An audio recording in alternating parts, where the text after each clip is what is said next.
Hey, listen! Welcome everyone, this is Andre's Restart, and today we are talking about Metroid Prime 4. And what I want to talk about is how we know a lot more about this game than you might think. Looking over all the details we've gotten about Metroid Prime 4 over the years, in retrospect, and considering everything we understand now, I think a very compelling picture has been painted. I think we have a much better understanding of the gameplay direction, the story direction, and the overall scope of this game than what many of you may think. Don't believe me or want to hear more? Hear me out. But before getting into it, let me point out that we are still aiming to reach 50,000 subscribers by the end of the year. So if you do enjoy my content, please subscribe and hit the notification bell, and enjoy this ride while we talk about Nintendo every day. So the first actual detail we got about Metroid Prime 4 goes back to 2007, when Metroid Prime 3 Corruption came out. When that game came out, at the very end, the final scene of the game is Sylix and his ship following Samus. And that's all we got for years. And since then, we've had it confirmed that yes, that was Sylix and his ship following Samus. That is confirmed known information. And we didn't get anything else about Metroid Prime 4 until 2015, when Metroid Prime Federation Force was announced.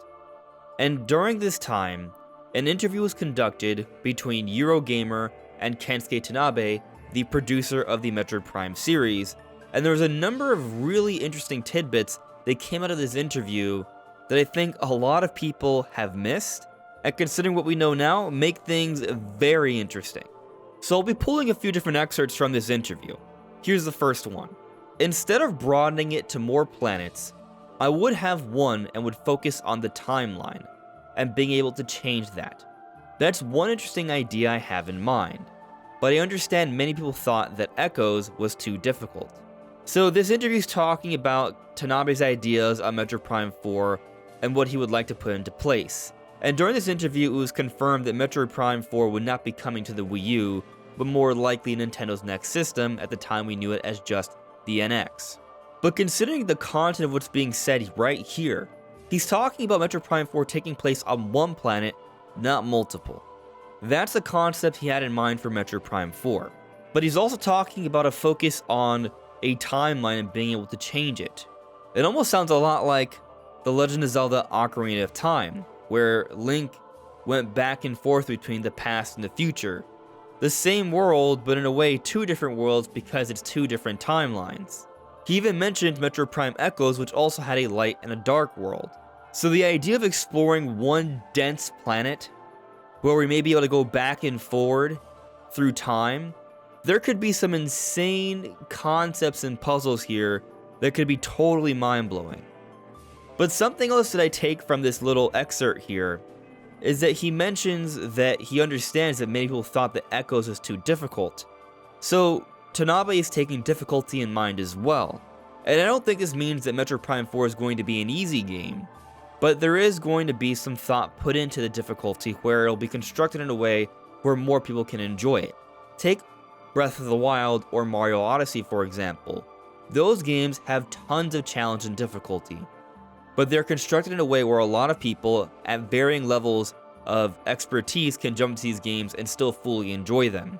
Metroid Prime 4 may be designed in a similar way, or at the very least, they may be thinking about making the difficulty more along the lines of Metroid Prime Remastered. The stories of Dark Samus and Phazon are done now. So with this in mind, I don't think we should be expecting the return of Dark Samus or the radiation that is Phazon. So it was Sylix, another hunter from Metroid Prime Hunters at the end of Metroid Prime 3. Personally, I'd like to create a story centering around Sylix and Samus. We've done a story based on the Hunters, and this time we're doing a story on the Galactic Federation. I would like to cross the two over in the future, and of course see a little more of Samus. So keep in mind this interview was in 2015 when they had just announced Metroid Prime Federation Force. But at the end of Metroid Prime Federation Force, which came out in 2016, there is a scene where Sylix, which has been confirmed, broke in to the Galactic Federation and stole a Metroid. Literally hatched a Metroid egg, and there it was. So we understand that Silex has an interest in Samus. He's stalking her. But he's also stealing a Metroid from the Galactic Federation. So the Galactic Federation is going to be involved, and somehow this new Metroid and Silex are likely going to be involved with Samus as well. Now, with Dark Samus, which was the original Metroid Prime, and Phazon no longer being elements in Metroid Prime 4, at least according to Tanabe in 2015, why still call the series Metroid Prime 4? Well, it may just be from a pure gameplay perspective, maybe it's still following the first-person adventure style just like the first three, but based off what we're hearing of Tanabe, he does have story elements in mind. It's meant to follow the story of the Metroid Prime series. So my personal speculation, I feel pretty good about this, is that Stolen Metroid will become the next Metroid Prime. The idea of the Metroid Prime name is not just to talk about the series, but the story and how it revolves around this super powerful Metroid that's been enhanced. So Dark Samus was initially a Metroid that was enhanced through Phazon radiation, or genetically mutated. This Metroid that's being stolen, I have a feeling, is going to be the next Prime Metroid. And it's this part here that definitely gives me a lot more hope that things being said here will stick through onto what will eventually be the Metroid Prime 4 that will come out in a time that I don't think is too far from now. 3 ends the trilogy, but if I can, I would like to continue with numbered games. This is interesting because, well, eventually they announced Metroid Prime 4. So because this was back in 2015, you could argue that a lot of the details in this interview are subject to change. But I'll also point out, back in 2015, Miyamoto told us that Pikmin 4 was near completion. And it was only until just recently, this week, that we learned that that same project is the Pikmin 4 that we've gotten this year, but it had to be held off until the right time. So just because it's been a long time doesn't mean a lot of the ideas have been scrapped entirely. And because Tanabe was at least thinking about the numbering scheme at the time, and that part has proven true, the other details I think could very likely be proven to be true. Of course, there may be some adjustments here and there. And as always with the development, different concepts and ideas evolve throughout the process. Now, while they announced Federation Force in 2015, we had this interview. In 2017, once the Switch was out, at the E3 of that year, they announced officially that Metroid Prime 4 was in development for Nintendo Switch. Unfortunately, January of 2019, they had to announce that they were essentially restarting development. But Kensuke Tanabe would still be the leader of this project, so everything we discussed should still be relevant, and that Retro Studios would be behind the project. And interestingly, since then, we've gotten Metroid Prime Remastered, which released earlier this year, but was done as of mid-2021. And from this game, we've seen that they've continually updated their engine, and it's one of the most impressive games we've seen on Switch from a graphics and performance perspective. So for those that are concerned about how Metroid Prime 4 might look on the Nintendo Switch, a remaster that had been done a while ago looks better than almost any other Switch game out there, arguably. It bodes well for Metroid Prime 4. But we've also seen that with Metroid Prime Remastered, the default controls are the dual analog controls. It does seem that when it comes to controls, they're looking at things from a more modern perspective. They're not trying to emulate how things were back on the GameCube or on the Nintendo Wii. However, those control options were still an option. So I imagine that Metroid Prime 4 will have all of those as options, but the default will be the dual analog style, but with the different quality of life updates we've seen over the years for the Metroid Prime series. Speaking of having modern dual analog controls, we have seen a number of hirings at Retro Studios over the years, and a lot of these hirings include talent from a lot of AAA Western developers that have worked on Grand Theft Auto and Call of Duty, and Overwatch. Games that have a lot of shooting elements, and also online elements as well. I don't want to say that for sure is going to be online multiplayer based off these hirings.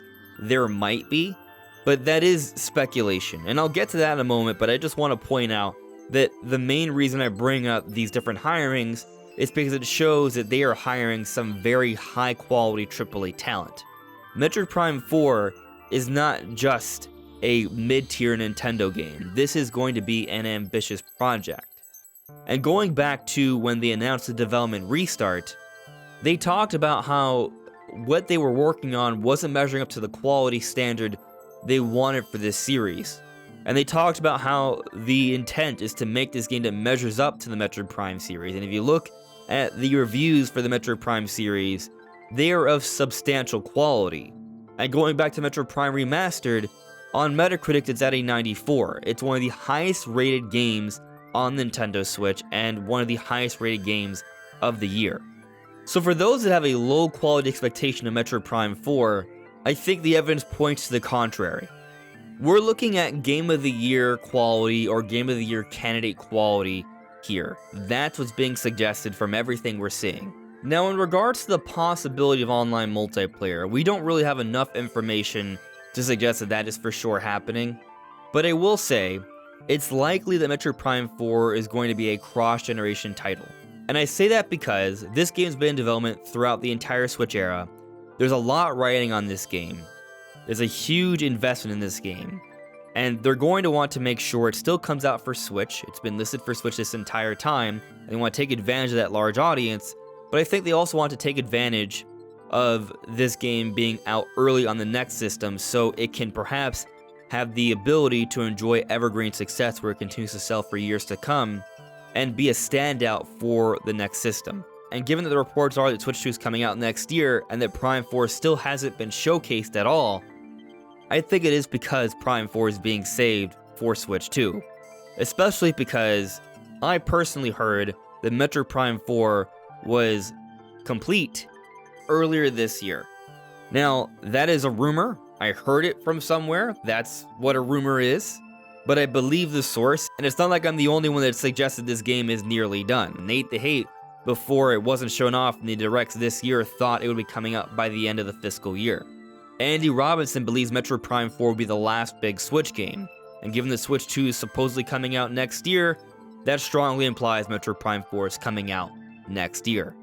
And I say all this because if Metroid Prime 4 was nearing the completion stages at some point this year, and it's not coming out until sometime next year, that puts it in a similar situation as Tears of the Kingdom, because if Tears of the Kingdom was also complete, or at least nearly complete, sometime last year, and they were saving it, polishing it up until sometime this year, it came out in May, then it suggests that it's going to have a lot of polish put behind this game, and the way they positioned this game to have a big marketing cycle and have some very strong success, they're probably trying to do something similar for Metroid Prime 4.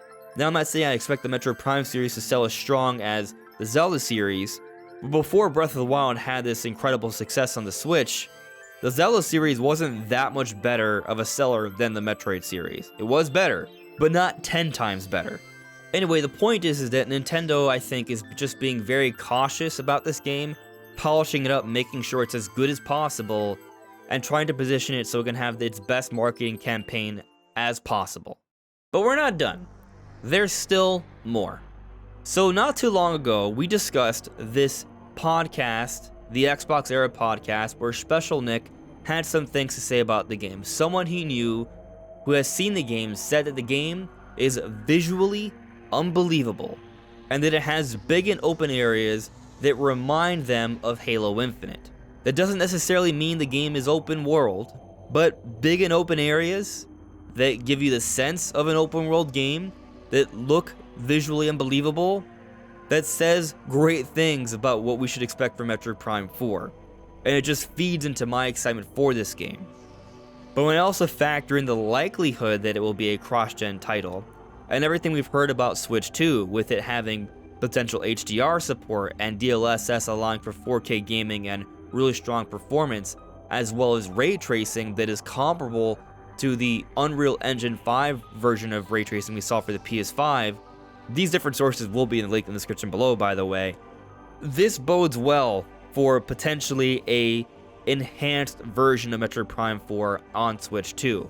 I think Prime 4 will look amazing on Switch, but the Switch 2 version I think will have a number of really good visual enhancements that will make it a worthwhile launch window game. That will be a great showcase for the system. And maybe that's what they're focusing on now, since Prime 4 has been supposedly done early this year, and they're saving it for sometime next year. They're getting that Switch 2 version ready to go as well. And one more thing I'll address before closing out here is that we got this image that's been a part of some of the hiring posts for Metro Studios, including their Twitter page where it's the banner. And it's this really interesting piece of art that's clearly based off the Metroid Prime series. But when this first came out, it was before Metroid Prime Remastered had released, and we knew it was rumored, and we were wondering if maybe this could just be a depiction of that. But now that Prime Remastered is out, it's clear that that has nothing to do with the marketing. And considering the colors of the blacks and blues that match the initial teaser for Metroid Prime 4, I think it's a pretty decent bet that this is a piece of art of Metroid Prime 4, hence why it's been used for the hiring post for Metroid Prime 4. And while it is just a piece of art, looking at it, some things that I do take away from this is that it has a dark and moody look to it. There is this long, giant corridor, and it still has this black and blue motif. That may very well be the motif of Metroid Prime 4. Different games have different color motifs. Take Tears of the Kingdom, for example. It had that glowy green motif. So if there are any takeaways beyond just the color motif of Metroid Prime 4 from this image, is that there will be long, dark corridors, even if there are also going to be some big and open areas, as we've heard from the Xbox Era podcast, and that it's going to be moody and potentially scary, which are elements I do appreciate from the Metroid series. I'm not saying the entire game will be a horror fest, but I personally wouldn't complain if it was, although I understand that Nintendo wants this to appeal to a relatively large audience, so maybe they won't go full-on horror, but like most Metroid games, there are still some of those elements in there. So based off all of this, my expectation of Metroid Prime 4 is that we're going to hear about it next year. I can't guarantee that it will release next year, but I think we're at least going to finally see it, and I think there's a great chance it does come out next year. And I think it's going to be a cross-gen title. And I think the Switch 2 version is going to have visual enhancements, but the Switch 1 version is still going to hold up really well thanks to what we've seen from Prime Remastered. I expect dual analog controls to be the default setting, but there will still probably be options that will emulate something similar to the GameCube and the Wii controls, at least some form of motion control. The quality of this game is going to be high caliber. I expect this game to be in the 90 plus range on Metacritic. I expect it to be a Game of the Year candidate kind of game, based off the hirings, based off the Nintendo pedigree and how they said they're trying to match the initial Metroid Prime trilogy. I expect this game will have big and open areas and will be visually unbelievable, as we've heard from the Xbox Era podcast. I think this game is probably going to be focused on one particular world and not an entire galaxy, based off the ideas from Tanabe, but there may even be some mechanics of time travel, and perhaps different timelines we explore. And there will be a story focus centered around the Galactic Federation, Sylix, a hunter from Metroid Prime Hunters that was following Samus at the end of Metroid Prime 3, this new Metroid hatchling, and Samus. And I think that Metroid hatchling will become the new Prime Metroid, and there will be a battle between Samus and Sylix and the Federation force for this single Metroid. And I'll also throw out, I think the Space Pirates will find their way into the story as well. So I would say that's a lot, considering we haven't gotten any gameplay of this game at all. But while it hasn't been shown off in any of the major directs this year, I remain confident that Prime 4 is on the way. And it's going to be a big deal. But what do you think? Let me know in the comments below. This is Andre's Restart. Thank you so much for listening and watching, and I'll see you all really soon. Take care.